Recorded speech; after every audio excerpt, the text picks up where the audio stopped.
in an unexpected twist that has shocked the global health community. Burkina Faso's President Captain Ibrahim Traoré has rejected a proposed $50 million investment by the Bill and Melinda Gates Foundation intended for building vaccine production infrastructure under a project known as Vaxvine.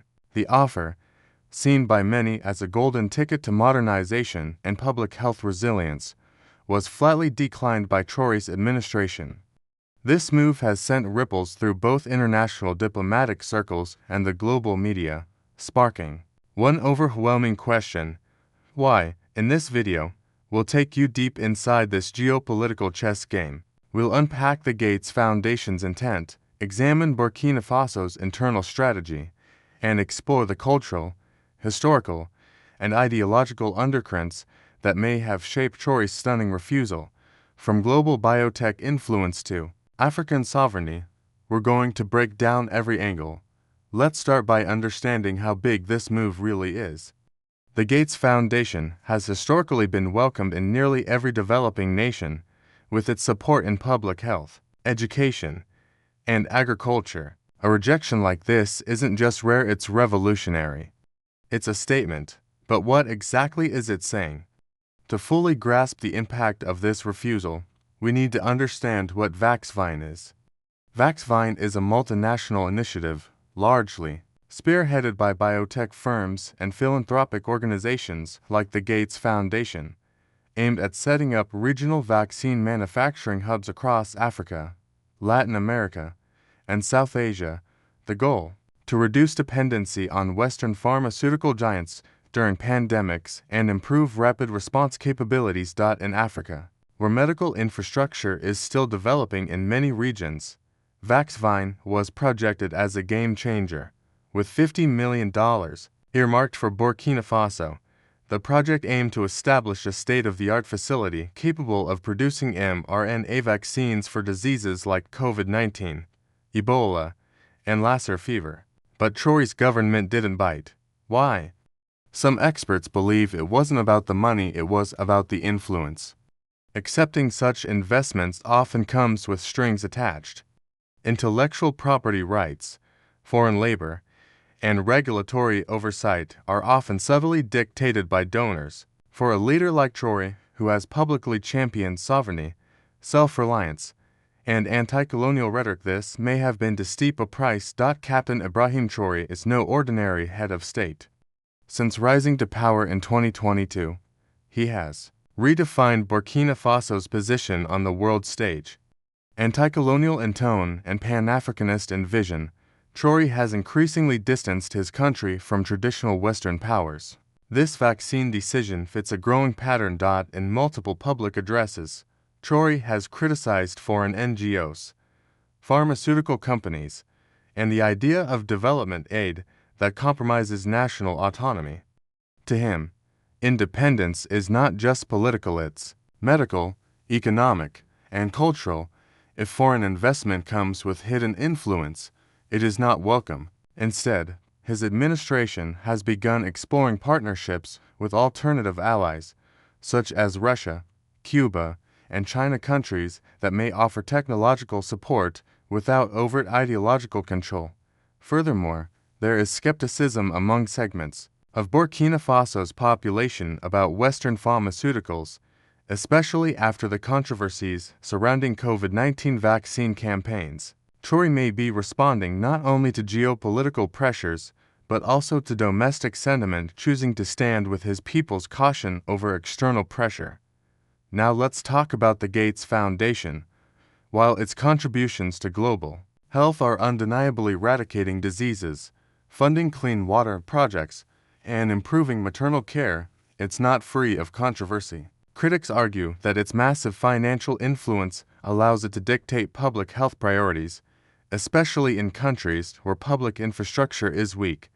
Was this $50 million investment truly a gift or a strategic placement of influence? Some analysts suggest that Vaxvine could serve dual purposes: increasing vaccine access while embedding Western oversight in Africa's biotech future.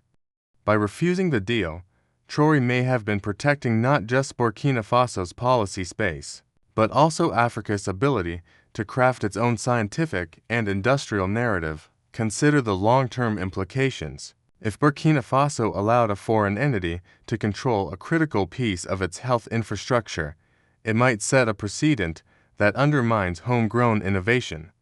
Traore's refusal could be a call to African scientists, entrepreneurs, and governments. Let us build, not borrow.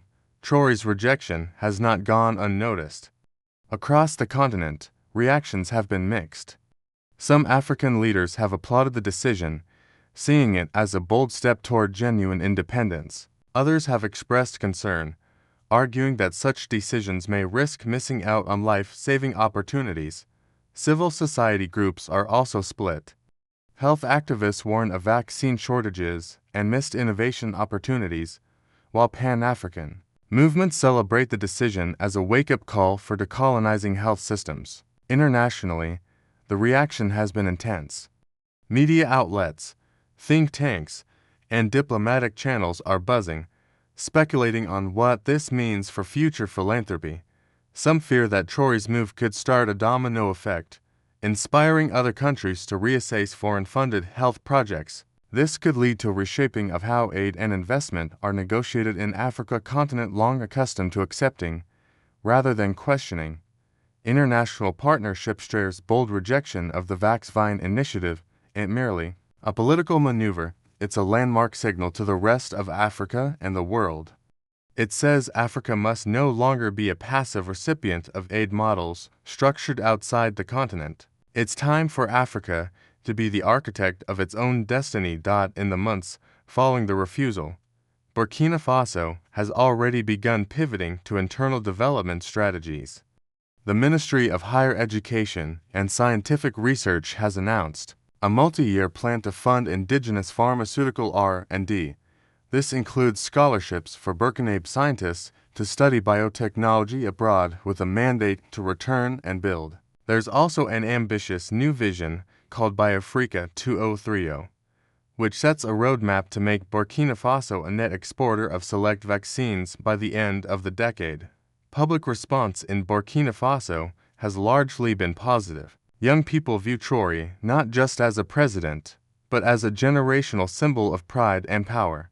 Street murals and posters depict him standing with crossed arms above captions like Burkina Faso First and Science Without Chains. Universities have begun hosting forums about biomedical sovereignty. Even in rural areas, where access to healthcare is still uneven, citizens are expressing hope that African-led solutions will be more responsive to their realities. Meanwhile, other African nations are watching closely. Ghana, Senegal, and Uganda have all initiated policy reviews of their own foreign-backed health programs. There are whispers in political corridors of forming an African Health Sovereignty Summit, where countries could collectively draft ethical guidelines for biotech partnerships with external powers. Traoré's influence, it seems, is moving beyond national boundaries. On the global front, reactions remain complex.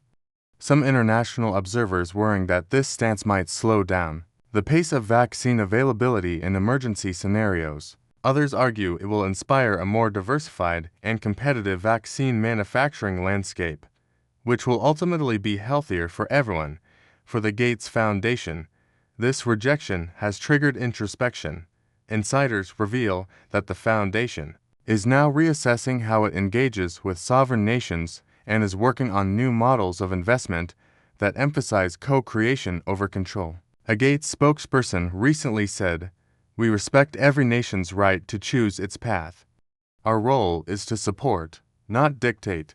The philosophical undercurrent is now impossible to ignore. Who controls the science controls the story.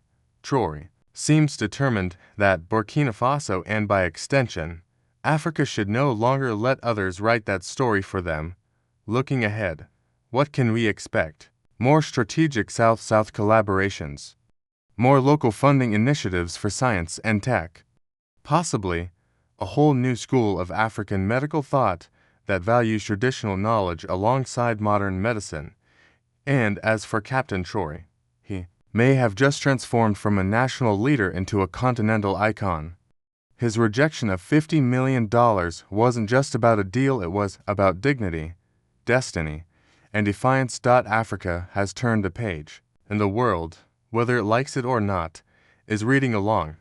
Several points are gaining traction within Burkina Faso's post-rejection roadmap: creation of national health sovereignty councils.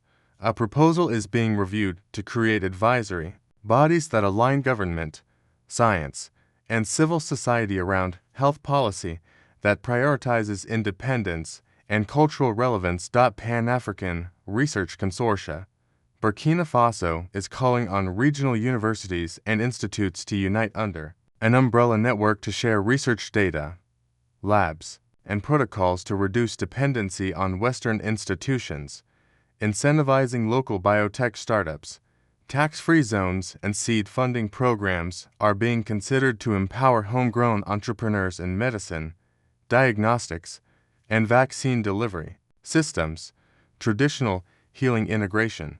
A unique aspect of Burkina Faso's long-term strategy includes integrating recognized forms of traditional African medicine into public health systems, bridging the gap between ancestral knowledge and modern science. Youth mobilization and education.